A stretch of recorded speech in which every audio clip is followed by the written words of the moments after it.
important to them because, their native citizens hold them accountable. This stuff matters to those folks. And so when you look at it from that standpoint, him stepping up and doing that, I can understand where he's coming from. I can't knock him for that. Yeah, it definitely means a lot for Luka to play in that tournament. All right, back to the NFL we go, where the Rams have been very vague about what's going on with their QB, Matthew Stafford. Stafford, who has been dealing with an aggravated disc in his back, was supposed to work out over the weekend. However, the Rams staff has been mum on whether the QB was actually able to. Head coach Sean McVay will be addressing the situation today. Shefty, I want to go to you first. What is going on with Matthew Stafford and his back and the Rams, and will he be ready for week one? Well, I can tell you this, that they thought he was going to work out on Saturday. The fact that nobody confirmed it would tell you that in all probability, he did not work out. Now, Sean McVay is going to address it today, but here is where the organization is at as we speak. Matthew Stafford's doctors continue to insist that he's going to be ready for opening day against the Houston Texans, despite the fact that he's dealing with a back injury, a disc issue, and a lot of discomfort in his back at the age of 37. But he has not practiced yet this summer with the team. The regular season opener is getting closer and closer. And while the doctors may not be concerned today about Matthew Stafford's availability for week one, I can tell you that the concern level within the Rams organization is rising a little bit with each day that passes that Matthew Stafford isn't back out there. Back pain doesn't go away. Back pain stays. And Matthew Stafford is one of the toughest players that's out there. They can do things to mask that pain on game day. I'm sure he will. But the fact of the matter is, this is a lingering issue that he likely is going to have to play with and through for the remainder of the 2025 season. Dan, the Rams are 3-8 without Matthew Stafford. How long can they go without having him under center? I think initially my thought, I would start to get concerned. I have not been next week if he's not practicing. Now, if he starts the season and we're living in this hypothetical world where he's not playing, the start of their season's not brutal. They play Houston. I think Houston's going to be legit. Week 2, they play Tennessee. They're going to get a rookie quarterback. Obviously, at Philadelphia is a huge challenge. And then they get the Colts and the 49ers, Ravens and Jaguars before the bye. Ravens, obviously, the standout team. Colts, 49ers, and Jaguars, they have some question marks around them. So how long can they go? I'm in the camp thinking, realistically, if they have to get to the bye without him and they're 3-4, they're fine. I truly believe they're fine. This is a team that an organization believes they're going to be playing deep into January, if not into February. They're capable of it, and that's when they want him to be at his best and his healthiest. Very good division, a sneaky one of the best divisions in the NFL.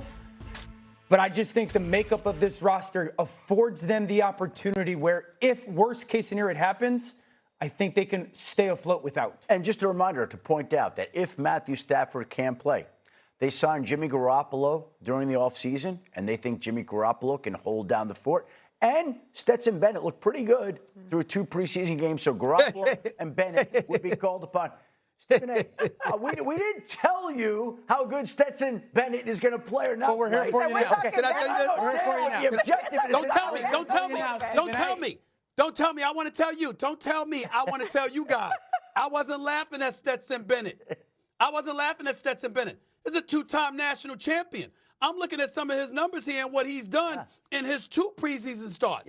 2, not 1, 2, against the Cowboys and the Chargers. 70% of completions, 512 yards, 5 touchdowns in 2 games. Hell, that brother looked good. Where you made me laugh is when you brought up porn star Jimmy. That's what had me laughing. He wanted to say it. He just wanted to say it. 32 in the morning. Yeah, he just wanted to say it, man. He just wanted to say it. Hold on. Hey, Stephen A., Hey, listen. objectively, Jimmy Garoppolo has been a solid starting quarterback. Yeah. Hold on. Objectively, let's get to porn star Jimmy, okay? Let's get to that, okay? All right, by the way, first things first. I keep getting mad at people acting like I'm insulting him. That's an affectionate name for me. I have no problem with porn star Jimmy. Zero. It don't bother me. It don't bother me. More power to you, my brother. The brother single. Live your life. All right? I went by that spot at Melrose Place, by the way. I pass it all the time. The point that I'm trying to make to you is not just about that. It's a family program. When we talk about, listen, when we talk about porn star Jimmy, right? 3-4 record over the last 2 seasons with the Raiders and the Rams. 3-4 record as a starter. 9 touchdowns, 10 interceptions, a QBR 33.9. And oh, by the way, of 54 NFL quarterbacks with at least 200 pass attempts since 2023, he has the worst interception percentage of anybody. That's what we talking about? Yeah, but we're not asking if Jimmy Garoppolo can lead him to the Super Bowl. We're asking. Wait, no. Stay with me. I'm saying roll with Stetson Bennett. That's what I'm saying. First 4 games. Well, what's wrong with that? What's wrong with that? Now, listen, if you're talking about him compared to Stafford, of course, that's ridiculous. You're talking about him compared to Jimmy G. Let me make Molly feel good about that. Jimmy G instead of porn star Jimmy. The point is, if you got a choice between the two, why can I not consider that? Why not? Because this is a Super Bowl contending football team that is going to be in an incredibly challenging division. And if you're playing and your answer's Jimmy G? No, my answer would be Matthew Stafford. But if it gets to the point... Stafford. We know the back is hurt, Dan. Okay, so if it gets to the point and my decision is between Jimmy Garoppolo or Stetson Bennett... Right, that's where I'm going. I'm going to choose the guy that's gone to the Super Bowl. I'm going to choose the guy that's gone to an NFC championship game. That no matter what anybody thinks about him, he's probably a pretty darn high-end backup. And for a schedule that's not daunting the first 2 months of the season, he can keep us afloat. What I'm saying to you is this, Dan. I get the experience factor.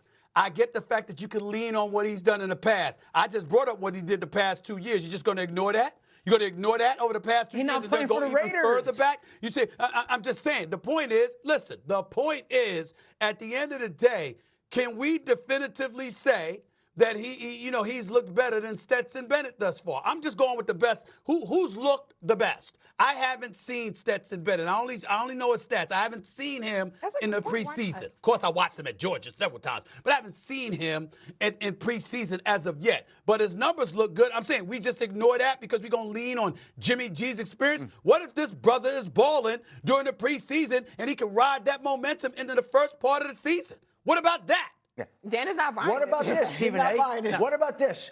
We'll trust Sean McVay to do what's best for his team. Jimmy Garoppolo. I do trust Sean McVay. Yeah. He's great. Yeah, Jimmy Garoppolo, when he played under Kyle Shanahan, helped take the 49ers to the Super Bowl. Mm-hmm.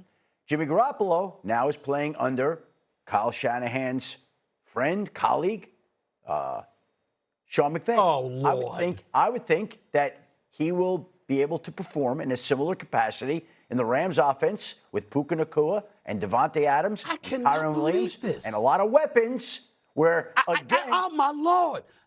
This has never happened. I cannot believe I have to get on the great Adam Schefter. What is happening today? What is happening? Adam, you know what happened? You know what happened? That breakfast tablet didn't go down. It threw off your tummy. Yeah. You're all like... Just blame it on the breakfast You're all hopped tablet, up on Mountain Dew. On the protein, that's it? Yup. Yeah, you didn't get protein. You're high on carbs. Tablet now. I finished the protein tablet now. But here's the point that I'm trying to make to y'all. Look, man, you first of all, you brought up Sean McVay. I'm arguing with D.O. Sean McVay didn't say anything yet. Don't bring Sean McVay. If Sean McVay had said, we rolling with Jimmy G, that's what we going to do, I would trust Sean McVay. That's not the discussion, Adam Schefter. This was D.O. speaking up for Jimmy G, porn star Jimmy. That wasn't me. Okay? So that's number one. Number two, listen. Hey, Jimmy G knows. That's a good-looking brother. It's an affectionate name. It's not an insult. Trust me, it's not an insult. But the point is this, y'all. In the end, the numbers ain't there. The performance ain't there over the last couple of years. And when you got somebody that show up in preseason and they balling out, all I'm asking is, what's wrong with riding that momentum early to see what the brother got? What's wrong with that? Y'all can't just poo-poo that. Because it's possible. Super Bowl contending football teams don't, at the most important position in all of professional sports, live in the world of why not give it a try? That's why. Oh, but here's my retort to that. Didn't the Seattle Seahawks years ago pay Matt Flynn a boatload of money? Yeah. And then Russell Wilson, the third-round pick, rolled up in there in the preseason, and Pete Carroll said, yo, this is the guy. Yes. And ignored that commitment that Totally they made. different situation. It's happened before, Dan. It's happened before. It's a completely different situation. Oh, my Lord. Look, I just pointed out that the brother got drafted and he's balling. What's the problem? Shefty, I'll let you get the last word on this. Go ahead. I'll just say, when we were next door working on the earlier show today, Get Up, there was a makeup artist that came in, heard the name of Jimmy G. She grew breathless right away, and she said, that brother is fine. Not breathless. I'm just saying That's right. right away, okay? Porn star Jimmy, man. So her, You know what I'm saying? Porn star Jimmy. That's what it is. Got We're Jimmy going G. to find out who it was. How many All of people us ever wish we thought looked that that Adam good. Schefter would recite, that brother is fine? That national brother is TV. fine. What's happening here? All right. We need protein tablets, man. Everyone needs That's protein true, tablets. That was the quote That's I true. heard. That was the That's quote true. I heard. It was That's the different line than right there. sports We need to go to break on that one. That's Yeah, a let's meme. just go to That's break. Adam meme. Schefter, that Let's brother's go break fine. before it really That goes brother's off fine. the That's the rails. best of this Caleb week. Williams It's the best showing of. why he deserved to be picked number 1 in last year's draft, but what should his ceiling actually be? Dan, with a take you won't believe. The Commanders activated Scary Terry off the PUP list, but still remains without a new deal. Is it time to start worrying about Washington? Why did no one warn me that this was like... Yeah, this is This is a lot. Hold Welcome on to now. First Wait a Take. minute. Welcome to First Take.